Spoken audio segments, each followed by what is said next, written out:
तुम्हाला माहिती आहे का, रथसप्तमीच्या दिवशी विशेषतः शेगडीची पूजा करणं अत्यंत शुभ मानलं जातं.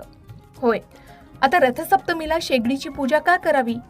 तर घरातील स्वयंपाकघर म्हणजे देवी लक्ष्मीचं स्थान आणि अन्नपूर्णेचं निवासस्थान.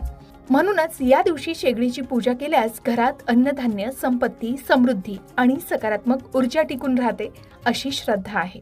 या पूजेचं महत्त्व, योग्य पद्धत आणि फायदे चला सविस्तर जाणून घेऊया.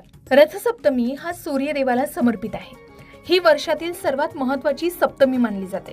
असं मानलं जातं की महाभारतात भीष्माचार्यांनी शरीर सोडून मोक्ष प्राप्त करण्यासाठी हा दिवस निवडला होता. रथसप्तमीच्या दिवशी पृथ्वीचा सूर्याकडे कल सर्वात जास्त असतो असंही म्हटलं जातं.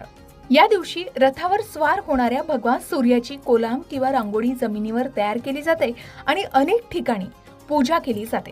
काही लोक त्या दिवशी मातीच्या भांड्यातून दूध उकळतात.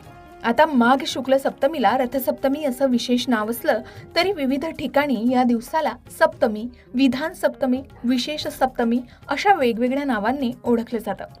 संपूर्ण वर्षातील सप्तम्यांपैकी या सप्तमीला विशेष महत्त्व असल्यामुळे तिला महासप्तमी म्हणूनही गौरविलं जातं.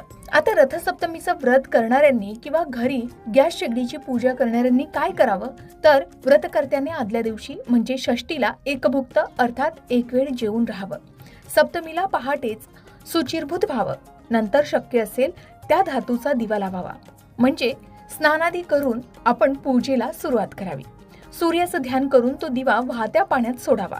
या विधीनंतर स्वतःच्या घरात अंगणात रक्तचंदनाचे गंध उगाडून त्या गंधाने सारथी अरुणासह 7 घोड्यांच्या रथात बसलेल्या सूर्याचे चित्र काढावे.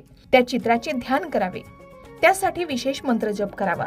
यावेळी आपण ध्येय सदा सवितृमंडल मध्यवर्ती या मंत्राचा जप करू शकता किंवा याचं ध्यान करू शकता. नंतर त्या चित्राची श्रद्धापूर्वक पूजा करावी.